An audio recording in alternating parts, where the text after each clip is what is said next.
Continuing education knows that at the end, students want to graduate, and we can help them do that because we take the time to really listen to their needs and we understand all the different options that are available across the campus for them.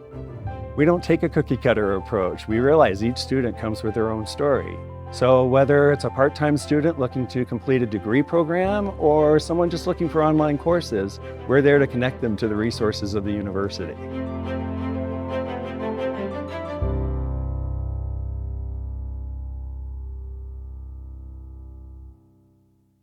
Hello, welcome to our CWA panel. Today is April 11th, 2024, and it's 1:45 p.m. This is panel number 17944, DEI and the Bottom Line, What It Means for Business. Before we get started here today, the University of Colorado Boulder, Colorado's flagship university, honors and recognizes the many contributions of Indigenous peoples in our state. CU Boulder acknowledges that it's located on the traditional territories and ancestral homelands of the Cheyenne, Arapaho, Ute, and many other Native American nations. Their forced removal from these territories has caused devastating and lasting impacts. While the University of Colorado Boulder can never undo or rectify the devastation wrought on Indigenous peoples, we commit to improving and enhancing engagement with Indigenous peoples and issues locally and globally. We will do this by recognizing and amplifying the voices of Indigenous CU Boulder students, staff, and faculty and their work, by educating, conducting research, supporting student success, and integrating Indigenous knowledge, and by consulting, engaging, and working collaboratively with tribal nations to enhance our ability to provide access and culturally sensitive support, and to recruit, retain, and graduate Native American students in a climate that is inclusive and respectful. One of the things I'd like to mention here today is that we want to be sure you get a chance to ask questions. So this is a big part of CWA, is that this is an interactive environment. And so here's how we're going to handle it here today. We're going to reserve the end of our discussion for Q&A, and we use a note card system to receive questions from the audience. At any time in the session, just raise your hand to request a note card and a pencil from one of our producers who are in the room. Please write legibly because I'm going to read your questions. And if you're a student, please note this on your card because we do give preference to student questions. So thank you, students who are here today. When you finish, raise your hand to hand your card to the producer who will pick it up, and she'll bring the cards up here to me. I urge everyone to please make your questions brief and to the point. And then now I want to just do an introduction of our amazing panelists. I'm going to do a brief introduction because their full bios you can access on the CWA website. And so I just want to give you a little flavor of who they are and who I am. I'm Stefanie Johnson. I am a professor here at University of Colorado's Leeds School of Business. And like our esteemed panelists here today, I study diversity and inclusion and how leaders can create more inclusive workplaces, and I'm also the director of the Center for Leadership on the University of Colorado's campus. I am joined today by Rengin Firat, who is a neurosociologist and holds an appointment with the University of California, Riverside Center for Health Disparities. Previously, she was a researcher at Korn Ferry, where she led the neuroscience research and thought leadership strategy on issues such as leadership, organizational effectiveness, and the future of work and DEI. Next to her is Asher J. She is a National Geographic explorer turned tech entrepreneur and the founder of Hennessy, a consumer-facing impact campaign application for brands to deliver their corporate social responsibility initiatives with transparency and credibility. She's on the Expert Council of OpenESG, a decentralized autonomous organization with fellow world leaders in the impact sector. Thank you, Asher. And then to her left is Lee Bebout. Forgive me, Lee, if I pronounced your last name incorrectly. Lee is a professor of English at Arizona State University and an affiliate faculty member with the School of Transborder Studies. and the program in American Studies. He specifically focuses his research on the Chicano movement. And thank you so much, Lee, for joining us here today. Just to start us off, I have a couple questions for our panelists, but I thought we could first start by just turning the microphone over each of them to say a few opening remarks. You can correct any mispronunciations I might have made on your names, but let's just start right here with Rengin. Thank you, Stefanie. No mispronunciations, perfect, thank you. Hi everyone, I'm Rengin Firat. So I'm sitting on this panel because I've been researching, I've been doing primary research on diversity issues, racial bias, and social biases for almost 2 decades by now. So I am originally from Turkey, from Istanbul. I moved to the US in 2007 when I was 24 to go to grad school. I often say that I did not know that I had a race until I moved to the US. I didn't know I had a race. I didn't know that was a thing. Because in Turkey, where I'm from, it's more about language, it's more about religion, or it's other things, your ethnicity, other cultural aspects. But I moved to the US, and it didn't help that I moved from Istanbul, which is a city of 20 million people, to Iowa City. So that did not help. I lived in Iowa City for 6 years, and I loved it. It was a great experience for me. But when I moved to Iowa City, it was a little puzzling for me that people were confused about me. So people sometimes even on the street would approach to me and ask me, sometimes people would say, like, what are you? Which is an interesting question, like, what am I? Like, it's not even like, who am I? Like, what am I? People would ask where I am from, or like, they would tell me that I look different, which was like something I never thought before. Then I started thinking, oh, what's going on? Do I look different? Which probably influenced my research topic, right? Then I started studying race and racial bias. So when I was getting my PhD in sociology, I was interested in how our brains process this information. So I went and got training in neuroscience department, and actually that's why I'm a neurosociologist. So I combine sociology with neurosciences. So one of my primary methods is brain imaging, where I look at inside the brain of people when they're evaluating other group members. I am also interested in how do people cope with issues like social exclusion, racial exclusion, and what are some factors that might promote people's resilience in the face of these types of like adversities.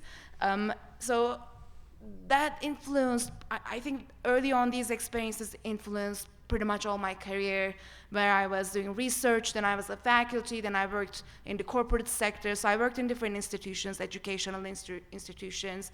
I worked in a big global consulting firm.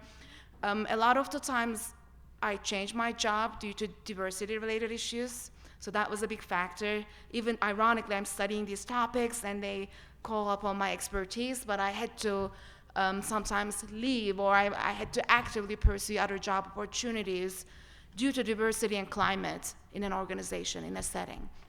So if you have questions about that later on, I'm happy to answer questions around that as well.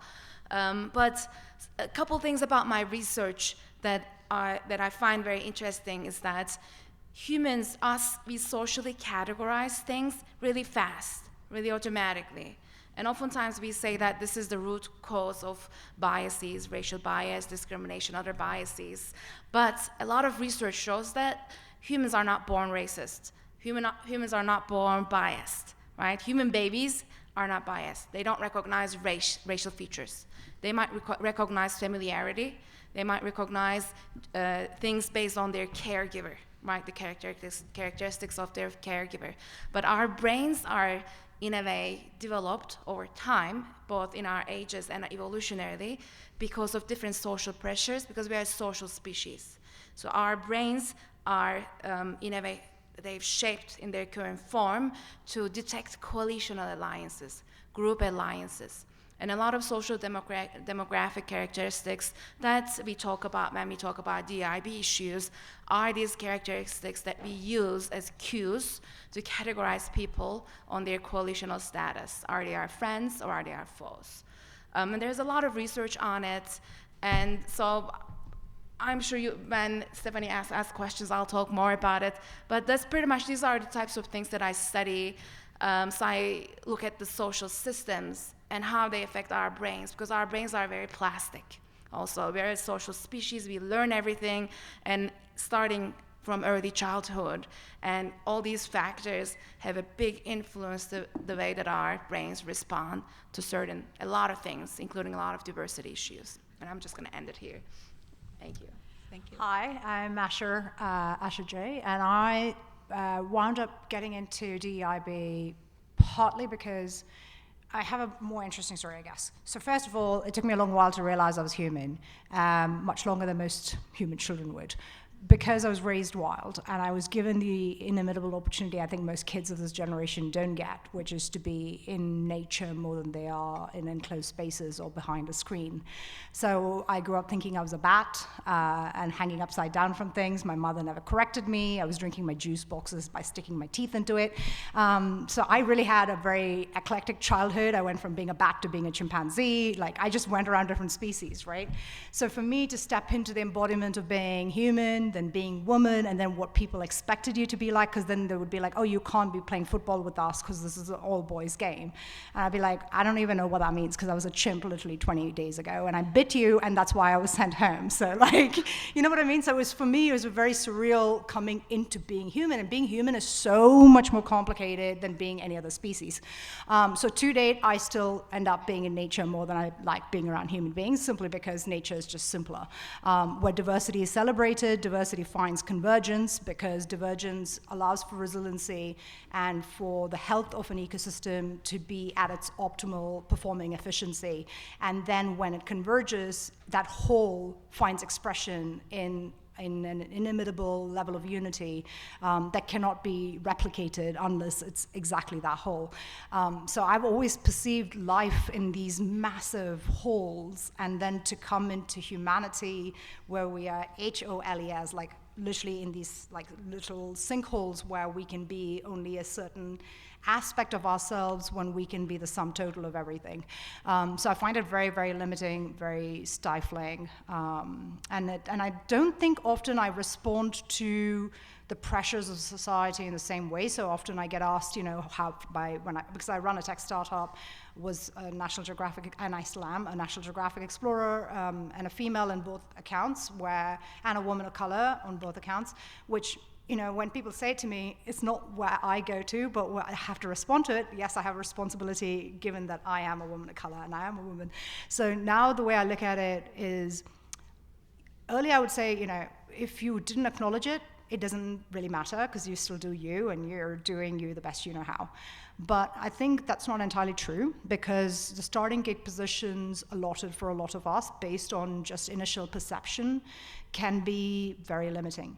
Having said that, I also acknowledge sort of the privilege with which I've lived my life, because I recently watched this incredible movie, and I don't know if you've seen it. It's called The American Society of Magical Negroes. Highly recommend. It is such a brilliant movie, so funny, so nuanced, and it's the most incisive, inclusive take on diversity and inclusion. But in that, he says, you know, like, you don't give me the opportunity to be all of me. Because I'm so busy trying to rise above being black before I'm seen as human, before I'm seen for what I have to offer as a human being. I have to overcome all these other labels first that you've impressed upon me due to social fabrications, right? And that means that we also have to be equally aware of the privilege we're born into, which in the movie he claims, you know, there was a white guy walking on a street and this person running toward him with a knife. And that white guy at some point definitely first thought that that knife could more likely be a gift than stab him. And that is privilege. So when I say this because in New York, I got mugged. And my response was to start laughing, because I just thought it was a candid camera prank being played on me, because to me, somebody attacking me is so far removed from because I've never had to deal with that, you know? So I think each of us is born into models of privilege as well, and that means we have to be more cognizant of those who do not have that sort of insulation to believe and give the benefit of the doubt, because they're living in constant fear. And that fear sort of degree is what I focus on, and then I look at how I can apply biomimetic design frameworks that nature-oriented into DEIB initiatives in corporations. So I'm coming at it from more of, because I speak and understand nature better, I come at it from a nature lens, which is different from her and layers on top of what she does. Thank you.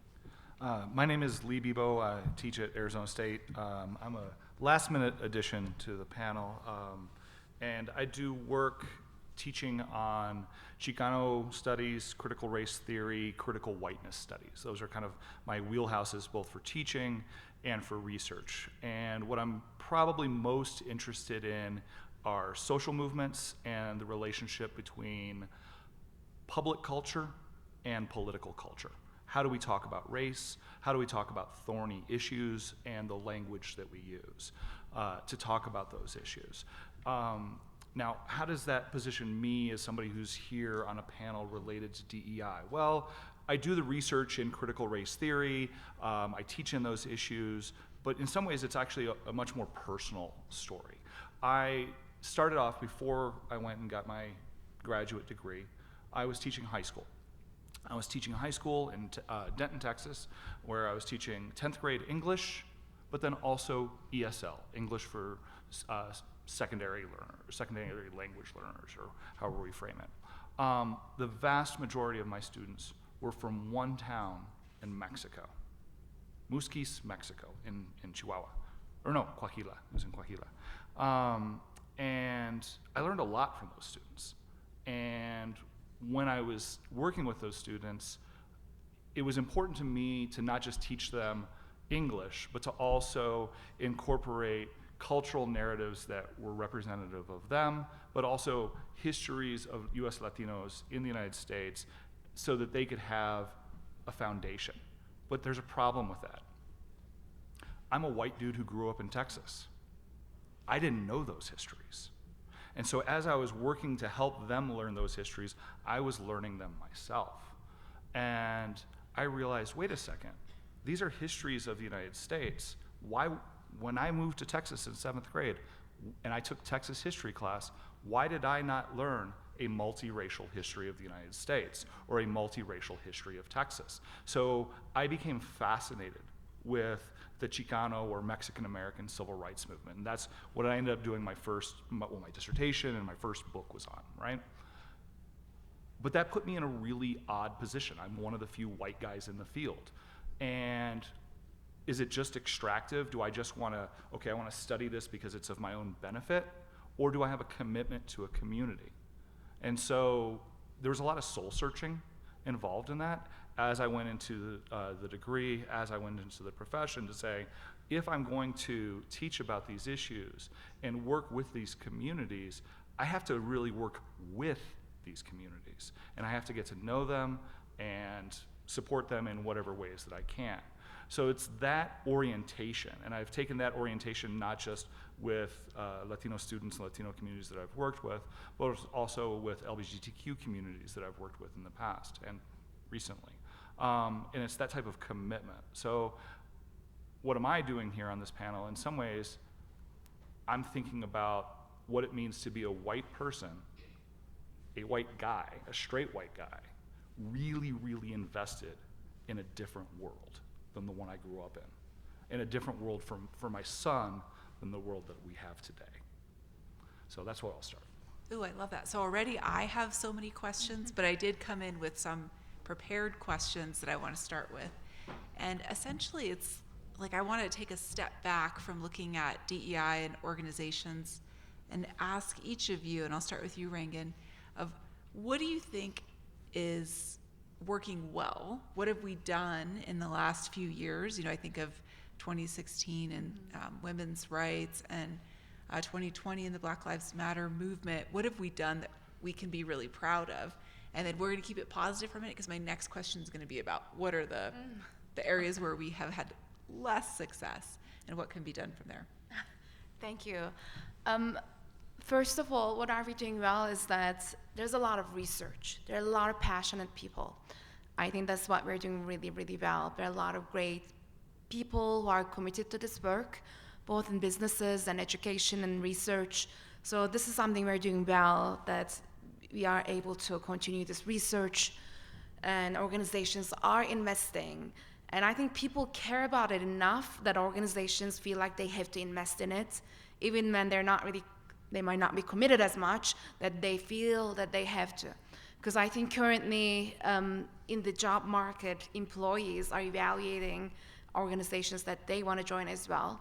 And actually people are very savvy, so they, including me, like we don't just look at their diversity statements, right? I want to look at diversity metrics. I want to look at, do they have diversity representation in their leadership, right? What are they doing? Do they have pay equity? What kind of pay structure do they have?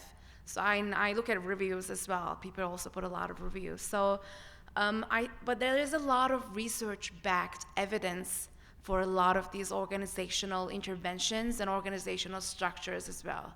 So that is what we are doing well. There are a lot of unconscious bias trainings, and they're not working great, let me tell you that. There's a lot of research on this that is published that are evaluative research. A lot of unconscious bias trainings are not very effective, but this research also finds that there are certain things that are effective. One thing that the research finds is very effective is having empowering scenarios, empowering examples in organizations. Women in leadership, people of color in leadership positions, and hearing stories, seeing promotions of people of color, people coming from diverse backgrounds. The empowerment is something that is working. In my own research, I've done some brain imaging studies on how do people cope with social exclusion. One of the things that I found that was helping the way that people, because social exclusion in our brains, it works as if we are feeling physical pain. It hurts us. When we are excluded by other people, we feel it in our bodies. It feels as if we are in physical pain. It's actually very damaging over time. It leads to a lot of stress load.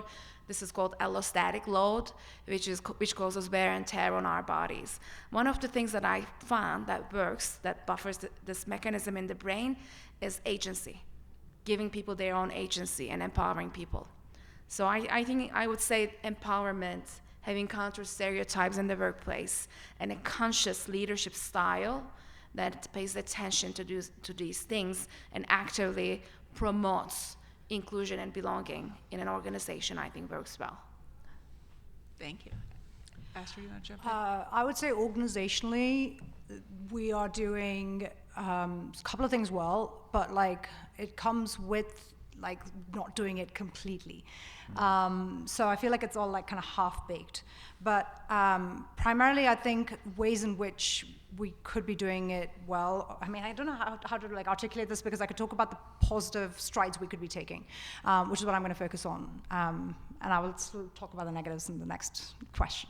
So in terms of positive strides, so like when I'm working with data, for instance, right, within an organizational structure, and why is data relevant? Because what are the points we're taking into account and determining to be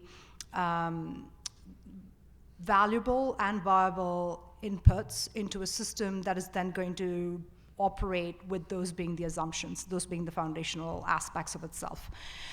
This becomes even more relevant as we go towards artificial intelligence, right? So I'm looking at if we're deploying AI models within an ecosystem, within an organization, how can that truly emulate DEIB? And the best way to do it is to actually train it on the bias that is currently prevalent within the organization, right?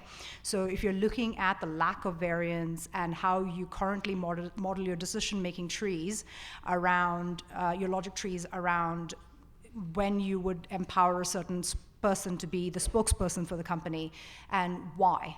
And then you look at when would you have a specific individual get promoted and why. And are those the same criteria you look at when you're looking at gender bias, so going for recruiting a woman? Would you be looking through the same lens, or automatically are you putting more lenses on without realizing? Because that the AI can account for. But you have to tell it what you're doing right now in order for it to be able to model what else you could be doing, right?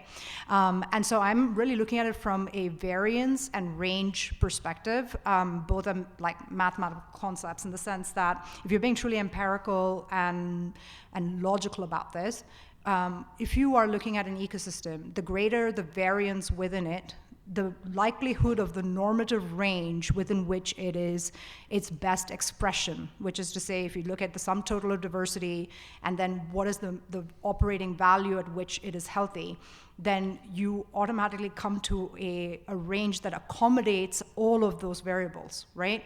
So it is robust.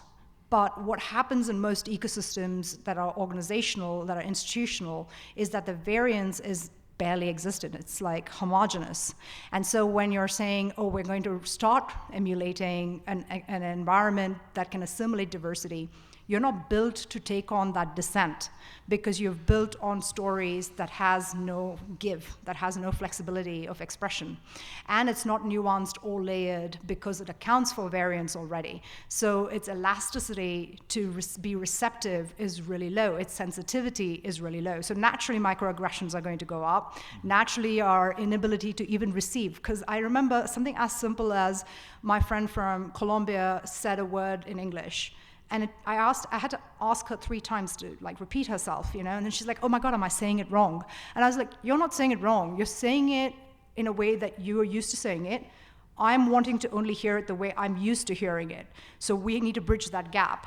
It doesn't mean either of us is in the wrong right now. It's just we have to bridge the gap, you know? And so if we do that with sensitivity and awareness and you bring it to light in real time, and you can do that even through AI modeling, then DEIB becomes about fostering as opposed to curating towards a quota. And I think right now it's more about quotas because we are not willing to admit to ourselves that the baseline we've established has been so skewed for so long that we do not even know what it feels like to make room. I don't know to say that I don't know how to hear you. Instead, I say, you're saying it wrong. So she's more likely to believe that what she's saying is the wrong way to say it than to believe that I don't know how to hear her. And I think that level of awareness, sensitivity can be cultivated, but for that we need to be willing as an organization to admit to the failures, to admit to the current homogeny of expression across the board, and also the fact that it has served its agendas so well for so long and entrenched power, authority, decision-making for so long in the hands of so few, that the current prevailing system is completely at odds with diversity.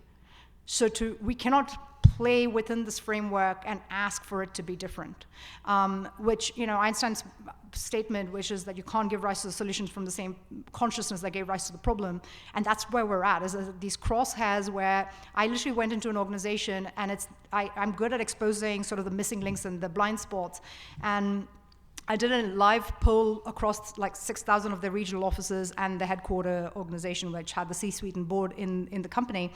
And this is a massive entity. They own so many subsidiary brands, cosmetics, and they genuinely thought they were doing diversity well, okay? They did not know the opportunity cost to not having diversity representation within every strata of their organization, and how that this was then finding expression inevitably in all of their media communications, all of their product line development, just missed market share, missed opportunity. You're not even remunerating correctly as a corporation. You're not doing right by you. Your sole premise being MSV, you're not even doing right by that, right?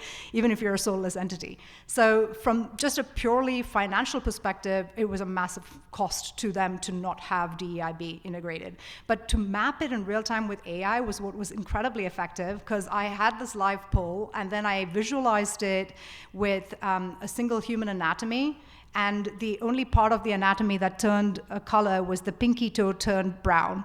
And I was like, that is your problem. You're literally dipping your toe in this issue. And they looked around the room and they're like, yes, we're all white. Like, and I was like, this was not evident to you? Like, I had to come in and visualize this for you in real time, you know? And then they're talking about, oh, how can we expand our product lines to create lotions, things. What you haven't even asked those women. Of course, you don't know what you're going to develop as products, right? So I think it's a systemic blind spot that exists that is further entrenched through confirmation bias. And to truly step out of it, you need to bring in diverse voices.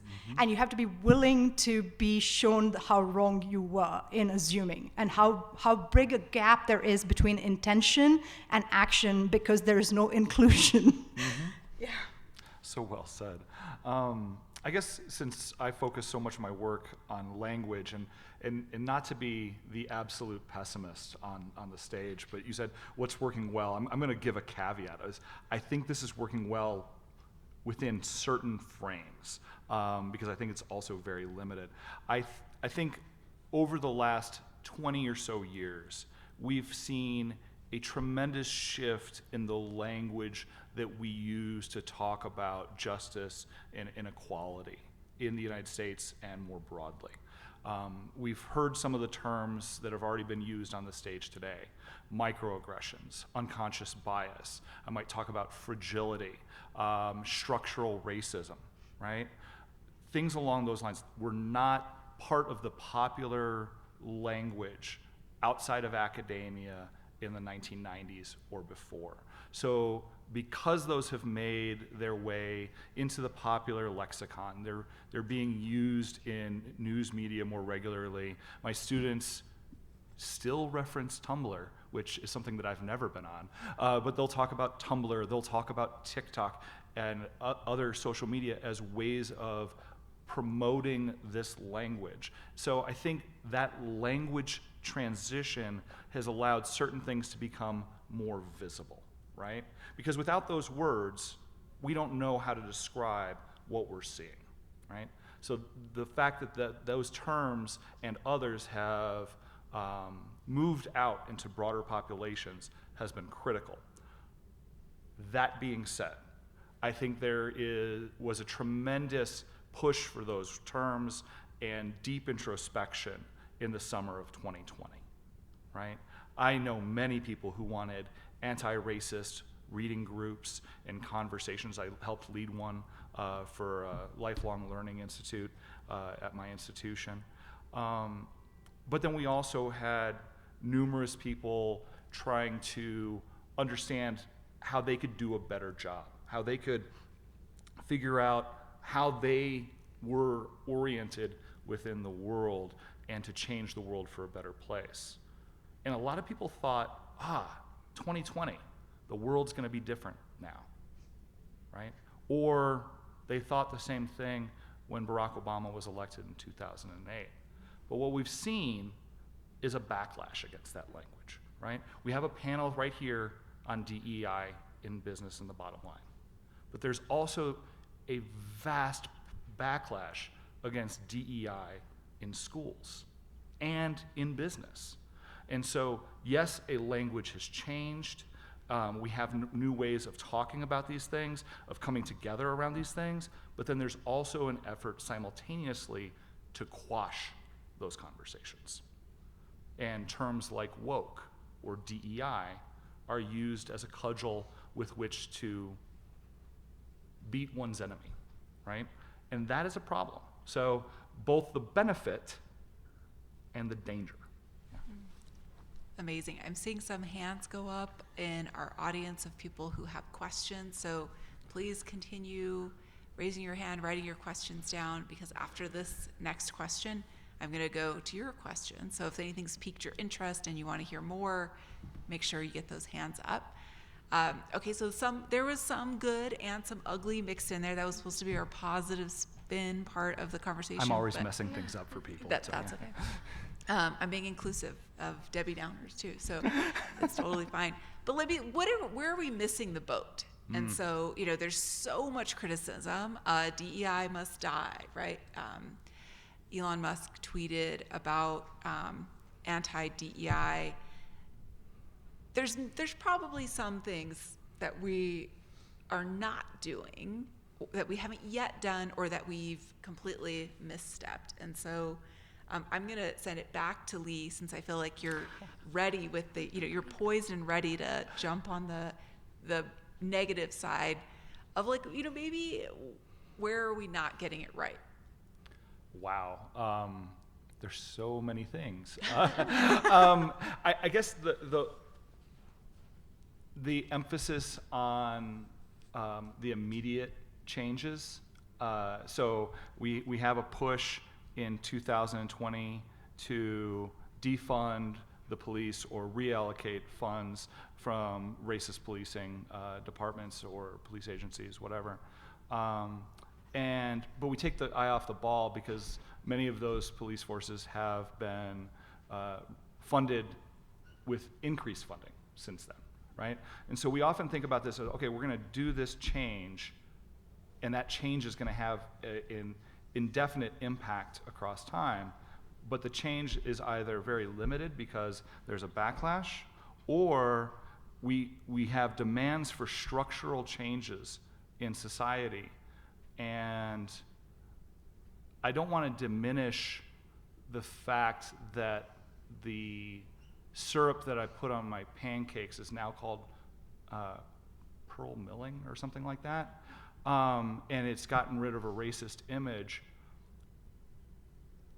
But if our changes are only at the image or representational level and not at the structural level, we have significant problems. So going back to what Asher was suggesting, if we're making representational changes, or we're saying, okay, we're going to use DEI to market to broader communities because we're going to profit off of it, but the people who are in the room making the decisions are the same, or the investments in communities are still the same, then we're not actually doing the work of DEI. We're just, I don't know, putting lipstick on a pig. I think the number one thing is to stop conflating access and advantage with affinity and ability. So we often think that someone is not interested in something or is not capable of something, but really it's been a problem of access and whether or not nepotism has empowered them to have more of that access and opportunity. It's more likely that someone who has not had a predisposition or ability to perceive themselves in a specific role in the whole to continue believing they can never hold that role down. And so I think it's important for the stories of our time to be told from different storyteller lenses, because the more you see yourself as being played out in those roles, the more you realize there are so many ways to occupy the whole. And you are able to reclaim the whole of you because you can play all those roles. And what has been lacking is this representational diversity in how we receive entertainment, receive education. All the ways in which we're stimulated as sensorial beings has come through very specific myopic lenses that's prevented us from being able to see, smell, hear, feel, and experience the world in the ways that might be predisposed to our constitution based on our genetic constitution, based on our cultural constitution. So if it's not nuanced to account for that, then of course you're going to have misdiagnosis in a hospital. Of course you're going to have oversight in the space given between the driver's seat and the steering wheel. Of course the seatbelt is going to crush my boobs down every time I'm sitting in there because they can't even strap across me and protect me from a collision. So cars currently are not even designed to protect women because they literally haven't taken breasts into account. How ridiculous is that? And we're living in the 21st century talking about equity and inclusion and belongingness. So, it just puts me in a rage. But again, when you're talking about National Geographic, being an explorer, what did that come about to, right? We did an internal survey. Out of every 11 articles published on National Geographic, only one featured a woman, as if there are so few female scientists or female researchers out there. And even that article was photographed and written by a man, and a white man at that, right? So where are we really seeing diversity of expression? Where are we actually allowing for inclusive storytelling to occur? And what is the feedback bias that is occurring every single moment you turn your television on? Every single TV programming out there, whether it's news or it's for entertainment, only further affirms this for you. And only recently have I seen so many incredible films come out from Black communities, from indigenous communities, and I've started watching more indie films in mainstream theaters, albeit their engagements are much shorter, and they run out of the theater within a week, so if you don't catch it, it's gone. But you are beginning to see greater representation of of Asian leads in movies, and the story's entirely around a Korean family, and that's all there is to it, you know? And you, for the first time ever, get to appreciate cultural context solely through the lens from which it should be told. And I think that's a very important aspect of cultivating true sensitivity and awareness around inclusion, because you cannot even see these initiatives in the world if it's not in play in everyday storytelling. And that means advertising agencies need to change, filmmaking companies need to change, producers need to change, news anchors need to change. Where you see, who you see informs whether or not you think you have a place in this world. And literally, all of our eyes are on screens. Mm-hmm. How much of that screen time is being assigned to diversity? And that is my number one contention in addressing this space, because that is a massive inadequacy. And the roles in which we are seeing that diversity expressed is also a massive inadequacy. And I think that's the real gap we have to bridge going forward. Yeah, and speaking of the negatives, of course, there's so many negatives that's why we're a little hesitant to just tell it all, maybe not hesitant. Right now, there's a big backlash at the policy level, especially governance, state level governance. I live in Atlanta, Georgia, and the state is defunding all DEI initiatives, including university-based DEI initiatives. So I'm starting a new appointment at Georgia State to study racialized violence in the South. And we have an NSF grant, and we were even advised to not use very strong language, not talk about racial violence or not mention race. And the university is defunding certain departments that might have focused on critical race, gender and sexuality, or other issues. And I'm sure, Lee, you are very familiar with that as well. So this is happening at the governance level, and it's affecting everything. It's affecting organizations, it's affecting businesses, right? There's a big defunding of institutions and D&I initiatives. Diversity became a boogeyman, a word that's so negative. There are a lot of stereotypes about it that people are hesitant to use the word diversity. Honestly, I am hesitant to use it in my work when I'm looking for a job, because I know that organizations are cutting down DEI-related jobs. Mm-hmm. There were the massive waves of layoffs in the past couple years, especially in the tech space. And a lot of these cuts were from people who did D&I work. Mm-hmm. They were defunded. People who were hired into early 2020, right after George Floyd incident, a lot of them are being let go. And people who are in this space are even hesitant to label themselves as doing DEI work, getting into corporate world, because they might not get hired, because then you become the D&I person, and then they don't want that, right? Corporations want money, they want business. So these are all big threats. So I think we need to change our cultural frameworks, our mindsets a little bit about diversity when we talk about diversity and inclusion. Also, when people think about diversity, they always think about race or gender, but it is so much more broader than that, right? It's about social position. That's what diversity is. Our social backgrounds, our upbringings, socioeconomic status is a very big component of this that people ignore. U.S. has one of the, despite being such a wealthy country, it has one of the most unequal societies, right? The income inequality is so high, and wealth inequality is even higher, and we can't even count it because we can't really ask people about their wealth properly. It's hard to measure, very difficult to measure, right? But this is something we don't really talk about when we talk about diversity. And this creates resentment in populations, this creates resentment in communities, and that's why they also resent diversity initiatives. So I think maybe we need to start thinking about the way we talk about diversity, we talk about inclusion and belonging in organizations. Yeah, I was going to jump in and then you. And then I'll follow you. Excellent. It's great that you're talking about that, Rengin, in terms of the ways in which DEI professionals have been laid off or been targeted.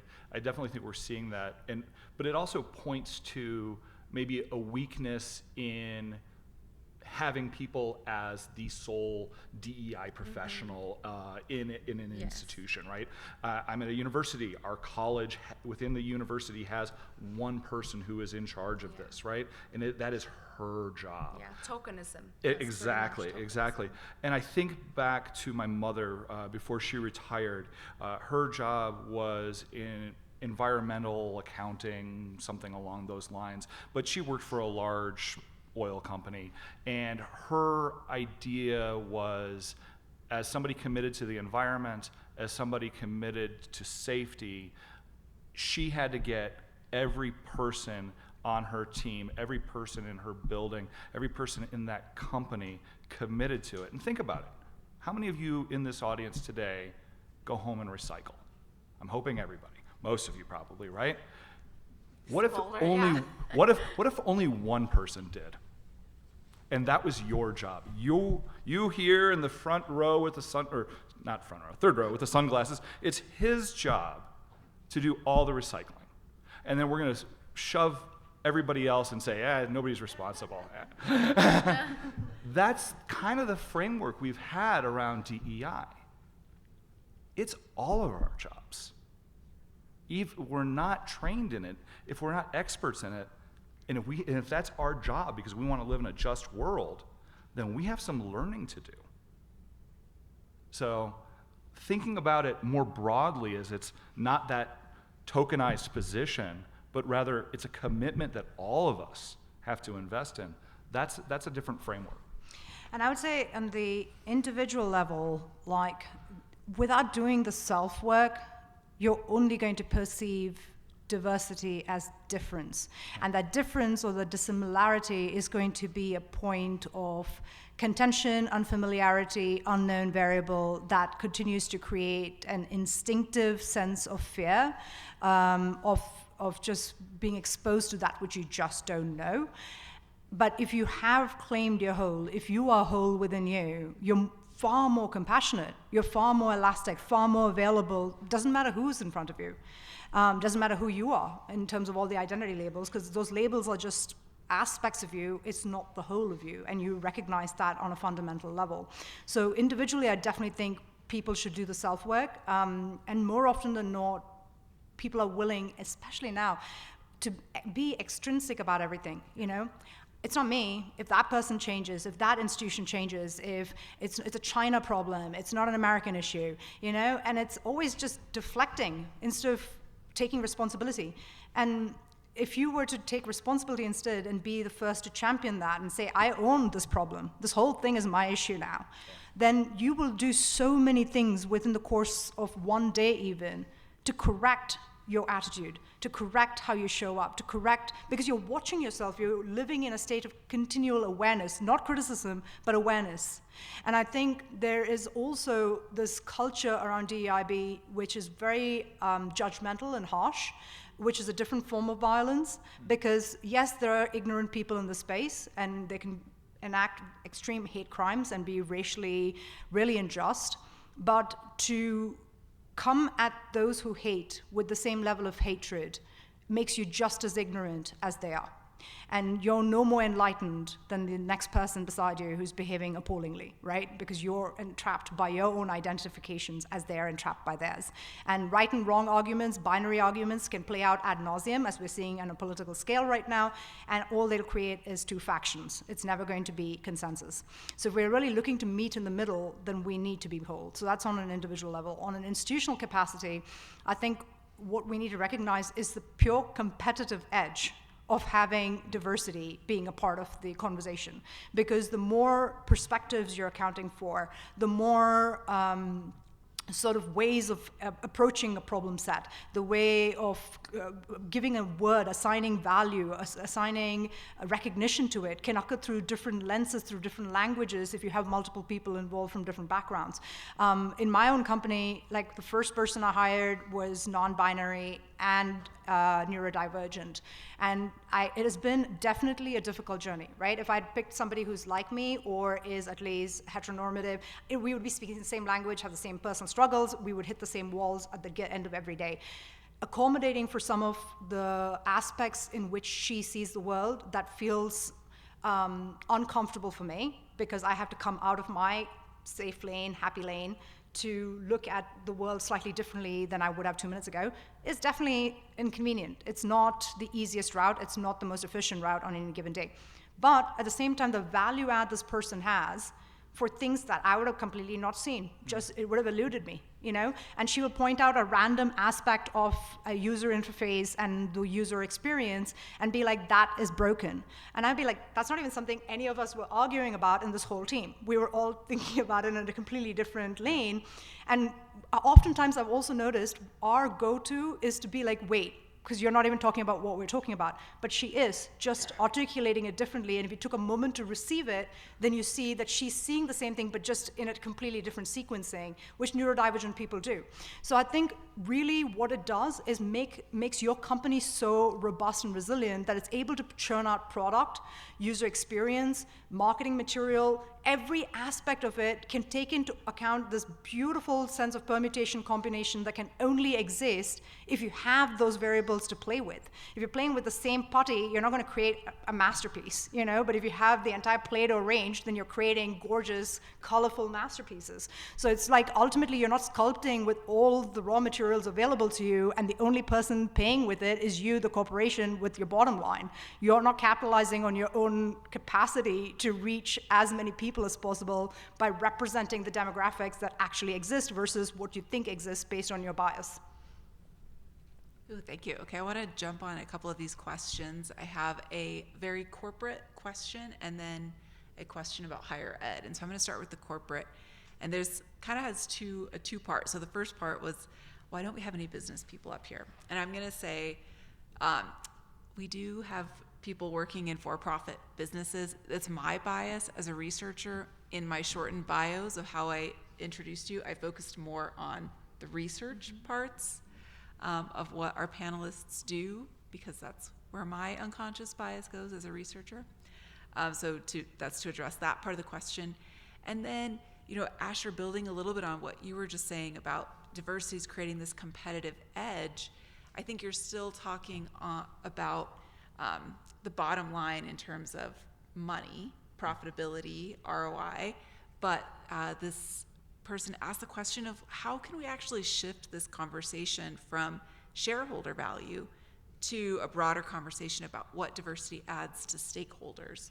Oh yeah, no, absolutely. So the reason I gave rise to my tech enterprise is primarily to underscore stakeholder value, right? But shareholder value is still the language spoken by the vast majority of corporations to date. We throw around the word stakeholder and stakeholder capitalism like it's toilet paper in a shared restroom, but it's not actually finding execution. So to be honest with where we're at versus where we would like to be, I still use the language of the corporations, you know, so if you're still speaking to what has been and what continues to be, whether or not we want to acknowledge that being our reality, then you're speaking in their jargon. But in terms of stakeholder value, that I bring in more subversively. So the way we do it with the platform is that you do have to enlist as a corporation before you run an impact initiative on our platform, all of the stakeholders that are going to be part of that pie. And then you get to see when each stakeholder is onboarded, what they contribute, and when they're offboarded. So the on-ramp, off-ramp is calibrated for. The allocation activity instances are monitored. So every step of the way, you can say, a brand can say, oh, you know, in this campaign, we engaged 300 women, and we gave back to 20,000 women, but is that actually true? And oftentimes it's not, because that's why they benefit out of the PR, and then they're called out later for greenwashing or social washing. But with our platform, we're calibrating for all of those data inputs, and it's publicly visible. So then, yes, stakeholders are accounted for, and as they step in and step out of the ecosystem, they also get compensated for how they've shown up, and you get to witness exactly what that amount is as well. And in terms of like looking at consulting and talking to corporations about stakeholdership, I think in theory, they understand it. In practice, where they hit a wall on it is, how much is it going to cost me to replace existing pipelines, existing vendor systems that have been in play, that I have trained and invested into, with these new quotas that they have to now institute to truly be representational of the diversity they'd like to emulate. So there's an opportunity cost there, and they literally weigh it out in dollars and cents. Yeah. So if it comes down to that, then yes, you're again going back to shareholder value over stakeholder value, because you're looking at the bottom line getting affected. So until we truly shift out of how we prioritize valuing human beings and how we prioritize valuing the biosphere, we're not going to be changing this conversation like to the degree that we'd like to see it be changed, simply because that the talk is cheap and the action and execution is staggered and delayed. So we need to be honest about that. Yeah. Anything to add? Yeah, I mean, the last 2 years I actually worked in a big global consulting firm. So I worked with a lot of senior client partners, and we offered a lot of D&I solutions as well as ESG solutions. And one of the things that speaks about the shareholder versus stakeholder difference is that to convince organizational leaders to work in that domain, we had to make the argument about shareholders. We had to show the numbers, profits, any kind of business impact, numerical value, and that was a way of our convincing them to invest in ESG, invest in D&I. And it's not always a sincere commitment, of course, and that's the tricky part. How do you make it more sincere? How do you change people's mindsets about this? And that's the big challenge in organizations. That's the big challenge in business. And we saw it in this last year. They had this big ESG conference, and they had it in Dubai, right? And all these people in their corporate jets, they flew from all over the world from their wealthy countries to Dubai to talk about environment, to talk about climate. And how ironic is that? Like, that blew my mind. And we sent, my boss went. My boss knew nothing about ESG. And I was like, and that to me was like, okay, this is the state of the corporate, like these are like big corporate people, and this is the state. And he was very excited, and I valued that he was so excited to go and do that, but he actually had no background. And he actually did not really understand the scale of environmental burden that event was even causing in the first place, that he couldn't even be critical about that. So I think that there are multiple layers, many layers to the issue, and how do we change that, right? So I think it's very important to change the mindset from the stakeholder, from the shareholder to stakeholder, right? When we talk about ESG, no one really talks about, like in corporate America, no one really talks about what is the value, what is it for, right? What is it ultimately for? It's not for business, it's for people. And I think that's why, Asher, what you're saying is very valuable. Like, you're using that information to kind of shift the mindset. You have to use it. Sometimes we have to be tactical. We have to use shareholder-related info, but we're using it to bring the stakeholders into the conversation. And nothing drives sooner, like the faster shift. Like if you can nail the numbers around revenue and bottom line, then they're on board tomorrow morning. So it's like the easiest fight to fight. Oh, and I wanted to add one more thought, which is in regards to fundraising and how venture capital and funding works, because that's another side of like what we do with the tech startup, right? Like we do have to fundraise.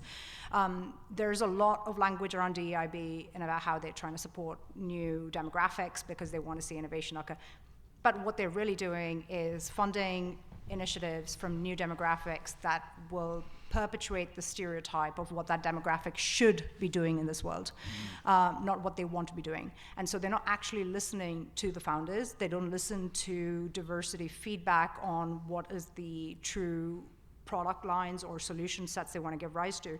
If you're a female founder or a woman of color and you're creating a cooking line or you're creating a cosmetic, you're in. You get funded. If you're doing anything in tech, if you're trying to disrupt the Goliaths that are at play, you're not going to get funded. So it's because you're a woman and you spend so much of your time during your pitch meetings trying to justify every single choice you've made. I've had men explain to me what blockchain is, and they've got a dictionary definition. The audacity to talk to me that way you know, and it infuriates. But then the way I respond to it is I just stay silent. And then when there's enough room for me to voice again, I'm like, I'm glad all your egos are done speaking, because I know what I'm doing. I came here to ask for funding, but clearly you know nothing about what I do, and you don't want to ask me what I do, so I'm going to leave, because you're not the kind of funders I want on board. And the right kind of institutional partners are investors who are capable of, A, having representation within their organization, but are also willing to listen. You'd be shocked how few investors listen. Mm-hmm. They are so eager to fill in the gaps with their cognitive bias that they will never get behind your solution set. So you realize very quickly, in the beginning I used to get excited for every meeting. Now I'm just like, I take 2 minutes to look at who's on the call, and then I'm like, I'm not gonna have this call, I'm out. You know, and it's like, you begin to read the room much faster and you don't waste your time anymore, because it's valuable.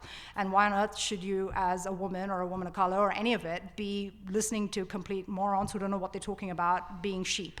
It's completely worthless, right? And then the other side of it, in terms of funding innovation and truly looking at solutions coming from the world, it's a huge missed opportunity for finances as well. Like, investing in women alone right now is a $12 trillion opportunity. Okay? And I cannot tell you how many female founders I'm in conversation with every week, and how difficult it is for them to fundraise. And even when they've fundraised up to 44 million, 80 million, they still get screwed over from their own board, which ends up being all male, and all white male invariably.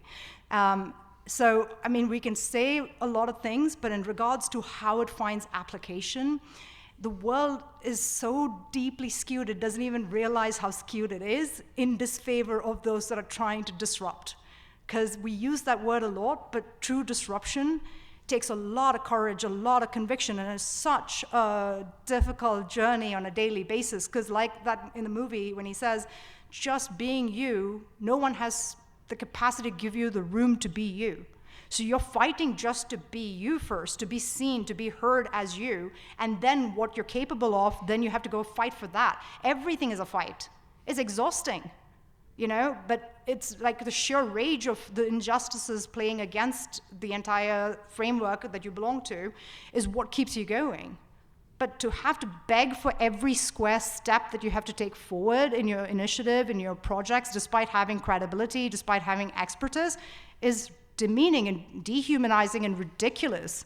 But because I found ways to navigate around it, because I started doing stand-up comedy as well. So nowadays I call out people through humor as well, you know, and humor diffuses the tension in the room, but puts the awkward elephant in the room right in front and center, and they can't look away from it, you know. So if I'm on a panel and it was all white male, I would take all the microphones and sit in the corner. I don't care. And they're like, can you share your microphone? I'm like, no, because I need these right now, because you've had your voice and your stage for all these years, you know? So it's time we had the one female woman of color on this freaking panel be heard. So I think it's more being audacious, being bold, and not giving a hoot what anyone thinks, and just speaking your truth, owning your truth, being authentic totally helps. And don't take it so seriously that it begins to bog you down, because that's the other aspect of all of this, is like, if you start internalizing how someone else sees the world through very narrow lenses, then it's going to come to define you as being as narrow. And you do not perceive yourself the way someone else perceives you, because that's just their limitation. That's where their life journey stops. It has nothing to do with you. So I say, be bold, be free, and be you. Ooh, I love that. Great advice, especially for the students in the room. And actually, let me move to the student question that's really focused on how you respond to states and schools that have received anti-DEI legislation. So, you know, today, I think the Chronicle of Higher Education says 27 states have some legislation aimed at reducing, banning, limiting DEI in higher ed. And so, you know, how do you respond to that? Or, you know, maybe even what do you see as the downstream outcome of this? And I'm going to start with you, Lee, because you said you did your PhD in Texas, which is one of those states. Yeah, it's interesting. You know, the University of Texas has laid off, I think, 60 employees that are all related to DEI in some way, shape, or form. And so that's been one strategy. This is accept the law as it is and just implement it. which I think is appalling. And then Arizona State, where I'm at, we've had a different strategy, which I'm not going to be 1,000% behind, but I think it's savvy, and they've renamed DEI. They're like, if the problem is the words, let's call it inclusive excellence. I'm pretty cynical about that, because I'm pretty cynical about how they've implemented it to begin with. But taking a step away from universities, I think, because in a university, I still have a heck of a lot of freedom to do what I want to do in my classes. And that's a good thing for me. But I got a 14-year-old. When he was in 7th grade, he started the social justice club at his school. And that was kind of a cross between like a Rainbow Alliance and a Black Lives Matter club that he really wanted. And he loved 7th grade. Before 8th grade rolled around, there was the threat of a law banning DEI in Arizona. It never got put into place, it never got voted on. But because there was the threat of it, the school said, we're not gonna do this. So it doesn't matter if there's a law or not. It matters if there's the threat of a law. And 8th grade was really hard for my kiddo. And so when we were looking for another school, we ended up having to pull him out of a public school because we found a charter school that had a Rainbow Alliance for him. And that's a hard decision to make, right? I am a big believer in public schools. I've taught in public schools. My wife is too. But I'm not going to sacrifice my kid. And so I think that that type of impact, that shutting down of conversations, right?